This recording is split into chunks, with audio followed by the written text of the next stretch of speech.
Okay, good evening. It's just before dinner here on the Princess Doudra, and we thought we'd take the opportunity to have a quick word with one of our other specialists. This is Dr Sabine Laemmel, who is one of our pottery specialists. So, Sabine, what does a pottery specialist do?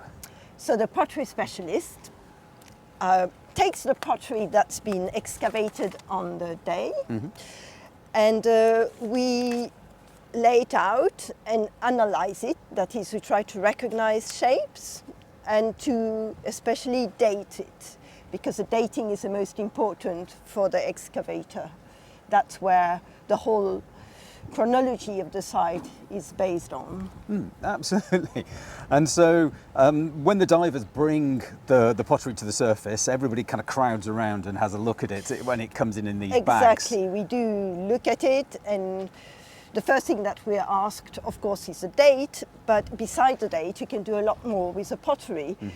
You can talk about function, you can talk about trade, you can talk about customs and practices, and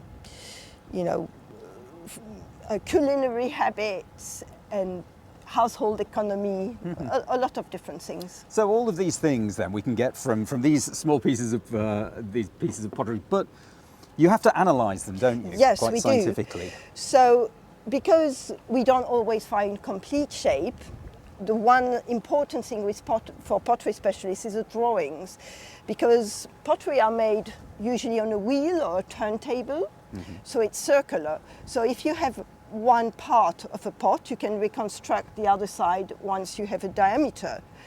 And this allows you to produce little drawings from broken sherds. So here you can see you have a table amphora, of which I only had a rim and a handle.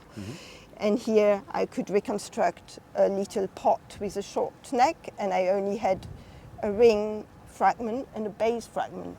But because they were found together, they were the same fabric, the same production, I could safely reconstruct the vessel. So we can get all of that out of these very small pieces of pottery.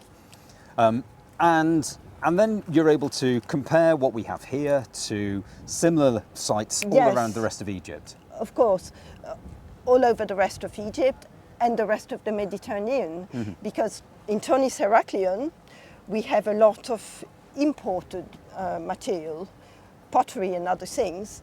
So we have a lot of things from Greece, we have a lot of things from the Levant, we have things from Cyprus, and all this informs us on the trade connections that we had between Heracleion and those places, but also perhaps on the population that was living in Heracleion. Absolutely. So different people have different culinary habits, don't they? And exactly. Different food They ways. use different types of cooking pots because they were doing different kind of dishes.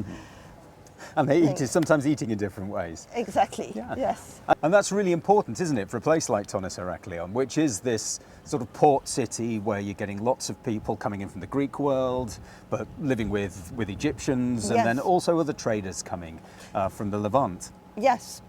And, it's maybe difficult to distinguish what belonged to people who were just passing or people who were really settled here. And that's one of the challenges we face in Thonis-Heracleion when we find, for example, a foreign cooking pot. Was it a cooking pot that was brought on a ship with a sailor, or did it mean that there was a Greek family living there, a foreign family living there, and who were importing their own cooking pot from their region? So lots of questions, really. A lot of questions coming from the pottery. So they answer questions, all these sherds, but also